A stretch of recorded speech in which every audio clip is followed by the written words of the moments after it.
going on, Guardians? TBL here with your weekly Armsday report. Let's see what the gunsmith has brought for us this time. Alright, first up, we've got the Eirene HC4 hand cannon. This is the one in the decent archetype. Roll number 1's got true side iron sights with that bonus aim assist, army of 1, extended mags, rifled barrel, outlaw, and exhumed.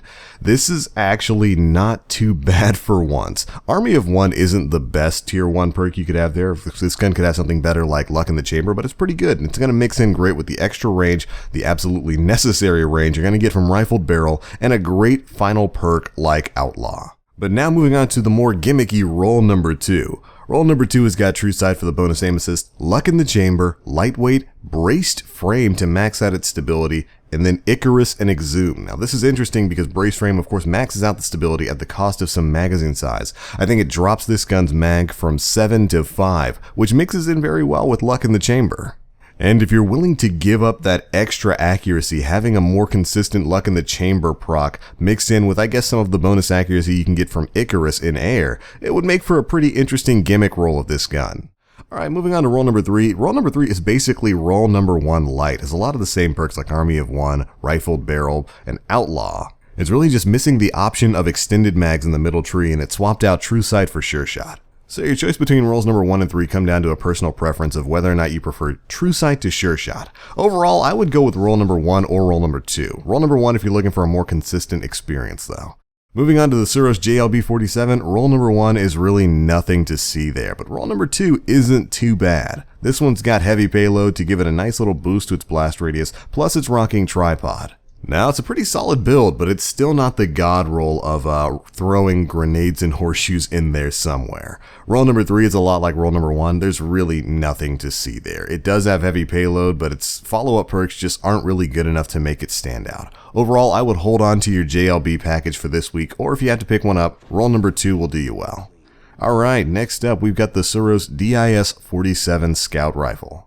And I'm sad to say, still no god roll for this thing. Roll number 1's got fitted stock, casket mag, unflinching, single point sling, and hand laid stock, so it's got a nice bit of stability in there between fitted stock, unflinching, and hand laid stock, but we're definitely looking for some full auto on this weapon. That plus max stability feels great on it. Roll number 2 does have SPO-28 for the bonus to aim assist, high caliber rounds, appended magazine, outlaw, single point sling, and rifled barrel. Unfortunately, just not a great mix-up of perks for this specific type of weapon. And unfortunately, roll number 3 is more of the same. It's rocking Hammer Forge for a bit more range, feather mag, unflinching, single point sling, and hand laid stock. So you get a nice little boost to your range with Hammer Forge. Unflinching and hand laid stock are going to make the gun very stable, but still not the exact combination of perks we would want. You're definitely looking for max stability and full auto, so hold on to that for this week.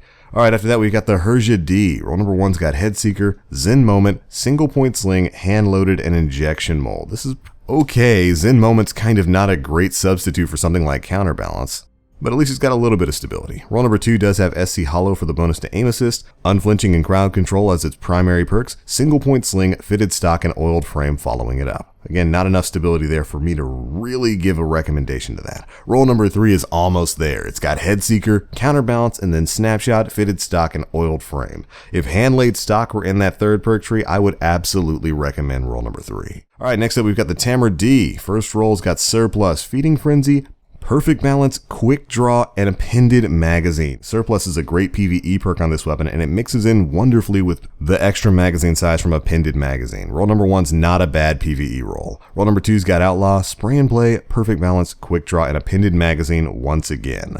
And roll number 3's got Private Eye, Who's Next, Perfect Balance, Quick Draw, and Injection Mold. Injection Mold's nice, but really Private Eye just not the most useful perk out there.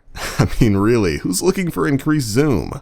Overall, you could probably pass on the Tammer-Ds this week. This time around, we have 1 Crucible weapon and 4 PvE guns once again. Time to edge that gunsmith faction in the hope that something about him changes in the Age of Triumph. For next week, we got the Suros RE45 auto rifle, the Häkke Herja-D hand cannon, the Eirene HC4 hand cannon once again, the Herja-D pulse rifle once again, and finally, the Häkke Herja-D pulse rifle. And also, don't forget, later today, Bungie is going live with the official Unveil livestream for the Age of Triumph, the next and final Destiny live event in Destiny 1. Be sure to stay tuned right here to Planet Destiny, where we will be covering everything that Bungie talks about later today. But alright, it's going to be it for this one, Guardians. Thanks so much for watching, and as always, I am the Black Link. You Guardians, stay frosty.